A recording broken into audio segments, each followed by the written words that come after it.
నమస్కారం,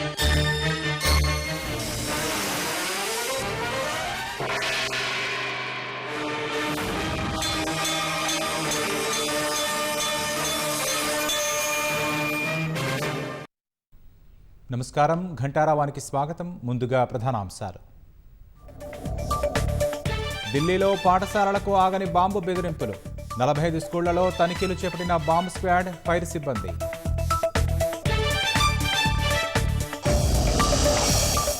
టీఆర్ఎఫ్ను ఉగ్ర సంస్థగా అమెరికా గుర్తించడాన్ని స్వాగతించిన భారత్. యుఎస్ విదేశాంగ మంత్రి మార్కో రూబియోకు జయశంకర్ ధన్యవాదాలు. సుప్రీంకోర్టును ఆశ్రయించిన జస్టిస్ యశ్వంత్ వర్మ. విచారణ పారదర్శకంగా జరగలేదంటూ ఆరోపణ.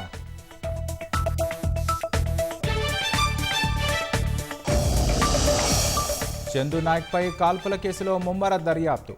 పోలీసుల అదుపులో 3 నిందితులు.